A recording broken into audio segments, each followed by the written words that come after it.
It's a week we gather around the game of golf to celebrate a legacy that lasts much longer than a handshake on a hill. Or even a Sunday evening draped in a red alpaca cardigan. Win this tournament is just a dream come true, and it's still crazy to think that I did that. This is Mr. Palmer's tournament at Mr. Palmer's adopted home. This tournament has always had such an extra meaning, a really special week for me because I was able to really see what an unbelievable man he was. The impact goes much further than golf.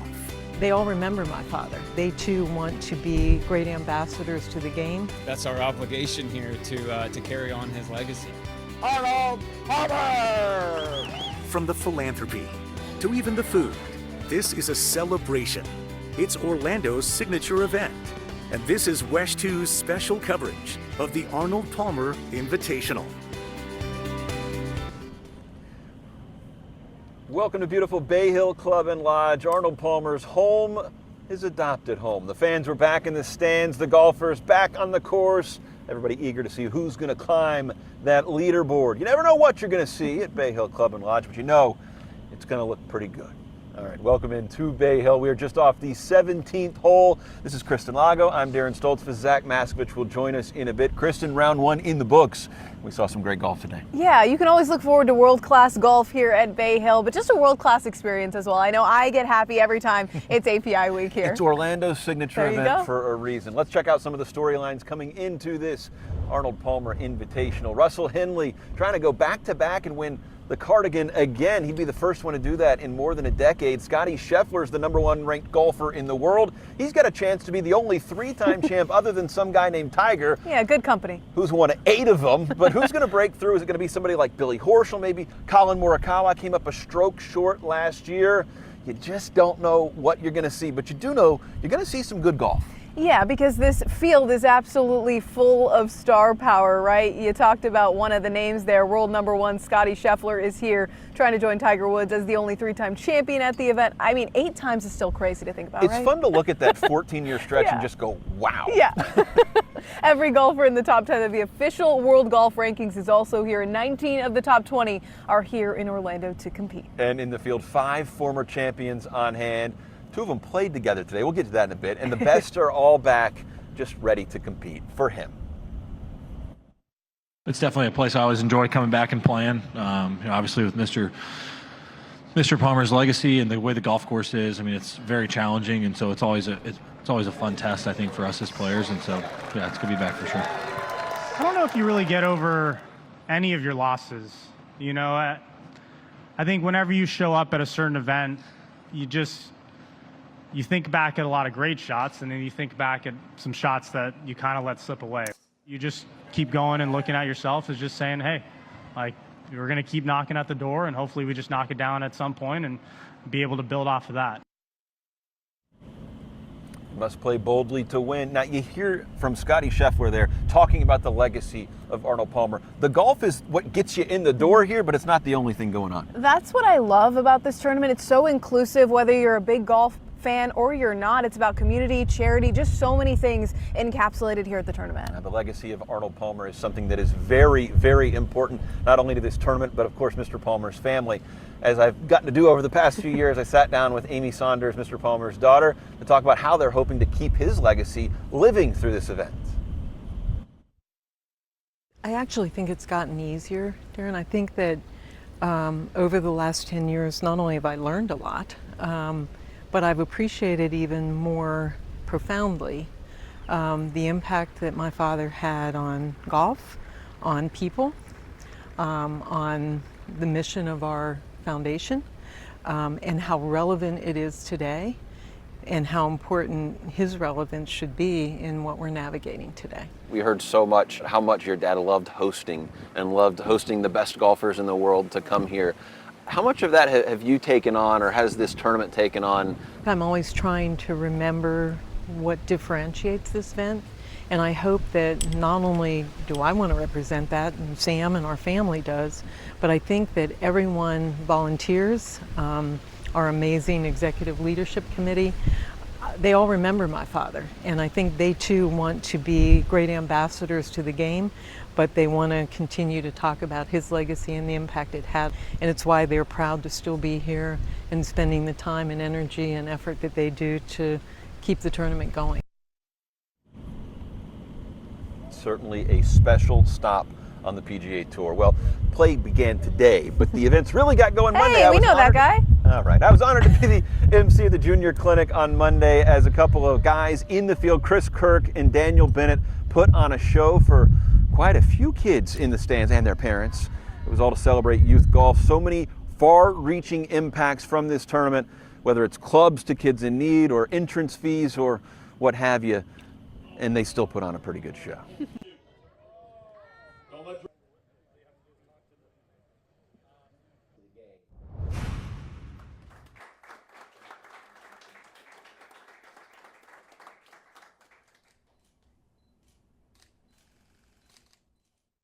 What Arnie meant to me, who he was, what he meant to the game and, outside of the game. Knowing him as well as I did and what he, stood for and, what other people thought of him, to me it's, kind of one of the greatest honors you can get in the game.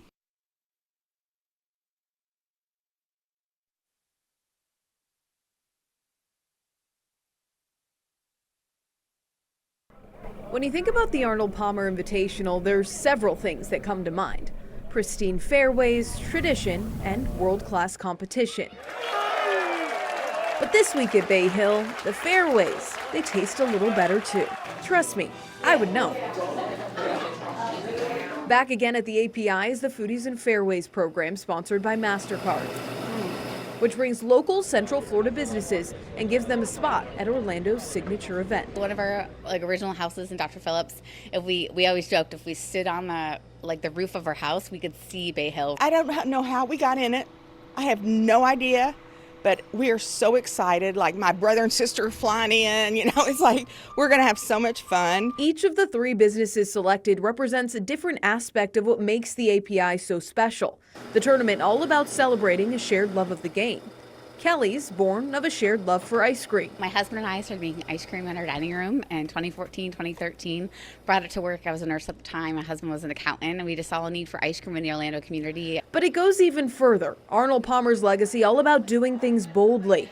Pam Thomas from Pammy Sammy's. She knows a thing or two about being bold. My husband and I met almost 50 years ago in Little Rock, Arkansas, playing music. We still like to rock out. Different business owners from different backgrounds, but coming together in one place. That type of inclusive community, a direct reflection of the tournament's namesake. I think just to be in front of the guests that are there is an amazing opportunity, and it ties into Arnold Palmer. I used to work there. It was just like a full 360 for me. My mission statement is feed the soul, craft with love, and serve from the heart. And we get to do that every day. Not a lot of people, most people understand it. Some don't, but love is love, and we just want to make people happy. Kelly's Ice Cream, Pammy Sammy's, Piccolo Coffee Company, all at Bay Hill. Proof that Foodies and Fairways will always go hand in hand.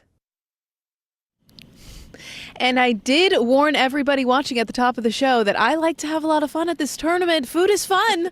I had to test it all out, all very good as it is year after year, and I think it's just so awesome that year after year, the Arnold Palmer Invitational continues to support local businesses and bring them in. You can check them out right off the 18th tee box. And it's something different every year. It's not just the burgers, which were fantastic, or the sandwiches. Now we have ice cream and coffee. It's everything. Yeah, I highly recommend you try the Arnold Palmer sorbet. That's new. Just a little inside tip. All right. Well, coming up, we still have plenty to get to, including one of the biggest events connected to this tournament, the Arnold Palmer Cup. Yeah, more than 20 golfers in the field competed in that event.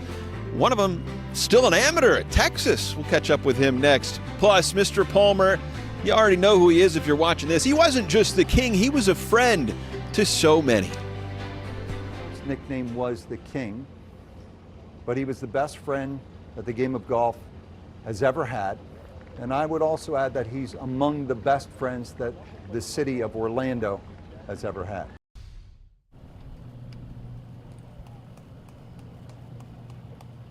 Welcome back to Bay Hill. One round is done, 3 more still await, but the headline today, Daniel Berger, the former Florida State Seminole, the Sunshine State native, going 9 under par, best opening round at the Arnold Palmer Invitational in more than a decade. Now, still a very long way to go, but a bogey-free 63, pretty good. 4 career wins, last one came more than 5 years ago. He is off to a very hot start here at Bay Hill. Speaking of a hot start, I'm now joined by Zach Maskovich.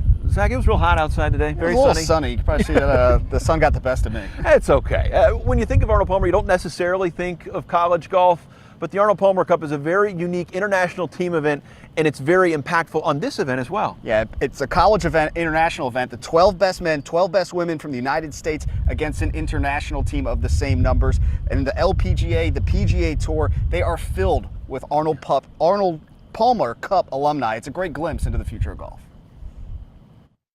Arnold Palmer Cup is one of the best amateur golf team events that's out there that not many people know about. But the team here at the Arnold Palmer Invitational is changing that. This event meant so much to Arnold Palmer, who spent his life growing the game of golf. I'm so excited for people to be able to start following and really becoming fans of what the Arnold Palmer Cup is, because I know it's incredibly meaningful to us. It was something my granddad loved, and it's really great to see the connection continue to grow and evolve here. And that connection is stronger than ever this year. 24 players in the field are Palmer Cup alumni, including some of the biggest names in golf, such as Colin Morikawa, Justin Thomas, and last year's API champion, Russell Henley. Playing on a Palmer Cup team can create a lifelong bond. It's funny because there's a bunch of guys that I played with on those teams that are in the field this week and that I still have played with 20 years later. This year's Palmer Cup exemption is the University of Texas sophomore Daniel Bennett. And he got the exemption not necessarily for his play, but for his character, a very important trait to Mr. Palmer. Most of the time you earn your way in through a win in a college event or something like that. But yeah, obviously got in through a peer vote, which I wasn't expecting because I probably played the worst out of anyone that week. So yeah, obviously it just shows you if you treat others well, and they obviously respect you back. So yeah, really cool to be here and just super grateful for this opportunity.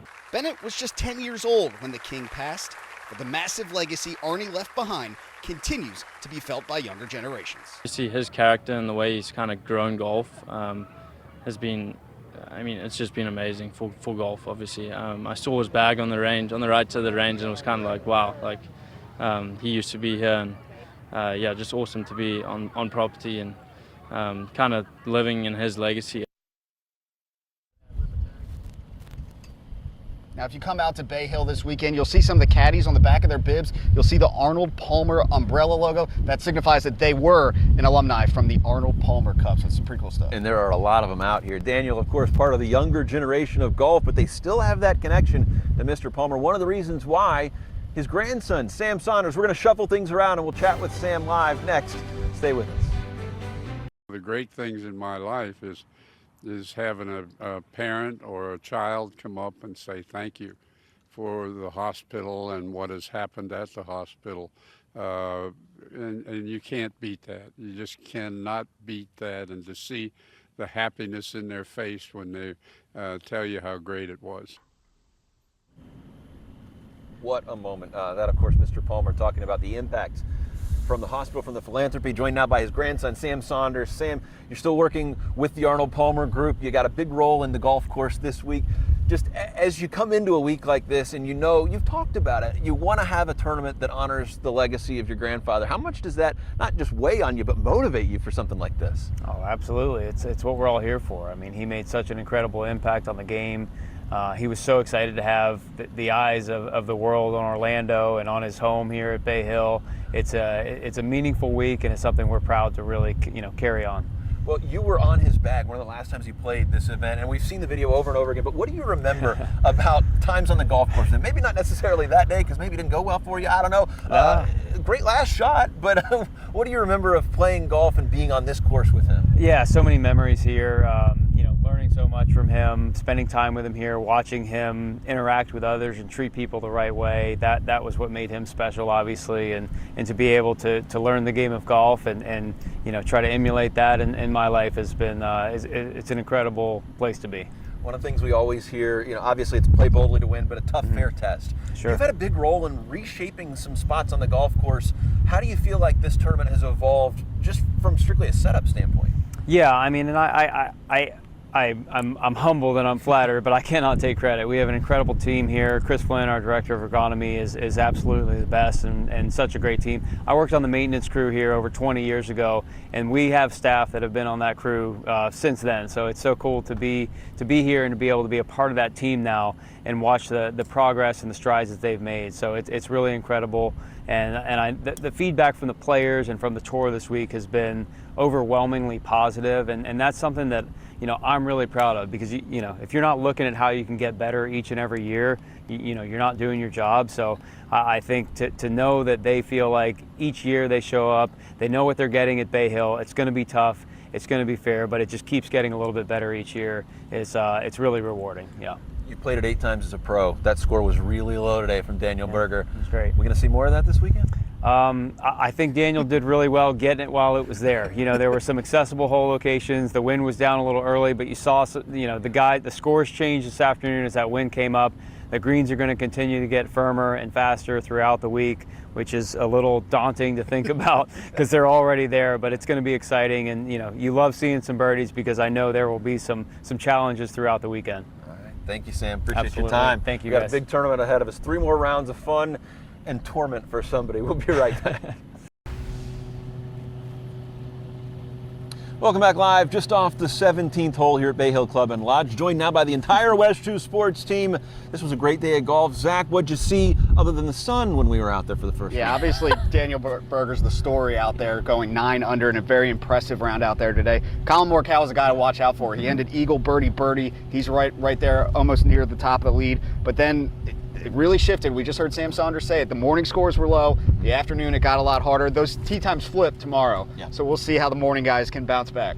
Berger was burning hot today, Kristen. I mean, I think Zach said it best, but I love the unpredictability of this course. I'm excited to see how things turn tomorrow. Let's see some of the highlights from today. Of course, Russell Henley and Scotty Scheffler were paired together. Those are the last 3 champions at this course. Scotty Scheffler, the world #1, came in not exactly excited after his 18 holes. Scotty on 1 for birdie. It's good. He finishes tied for 18th in a big pod there. He is 2 under par. Johnny Vegas looked like he was going to be the leader after 18 holes, but he kind of faltered over the final few. On 18, knocks it in there, 4 strokes off the lead. But yes, Daniel Berger, the former Seminole, 9 birdies, 0 bogeys. He has a 3-stroke lead on the field. It was there and he took it. And how about Ricky Fowler, the Arnie Award winner for 2026?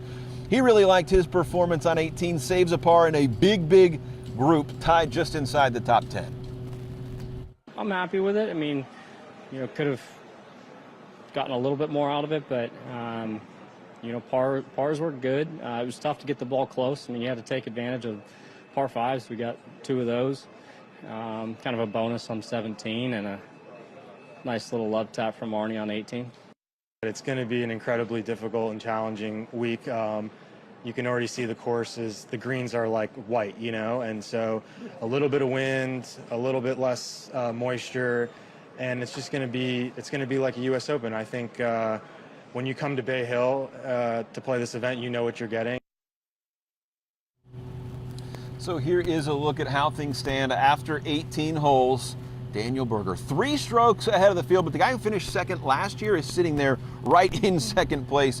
There's going to be a lot of movement on these boards over the next couple of days, and it's going to be fun to see it. I liked hearing Sam say, it was there, he took it, but don't expect to really see that again over the next couple of days. Well, yeah, I think it was Ludwig Aberg who said it was unbelievable to see that. You don't see that often here, so we'll see what happens tomorrow. Keep an eye on the Arnie Award winners. Last year was Justin Rose. He had a very good tournament. Ricky Fowler in the afternoon put up a -3 out there today, so we'll see if Ricky Fowler can come away with his first API. Yeah, and I think Sam said it off camera. The 6 under that Ludwig put up today in the afternoon, he said that was the best round of the day. So maybe watch out for him as well. All right, for Zach, Kristen, and everybody here behind the scenes and back at our Winter Park studios, thanks for hanging out with us once again from the Arnold Palmer Invitational. We'll see you again next year.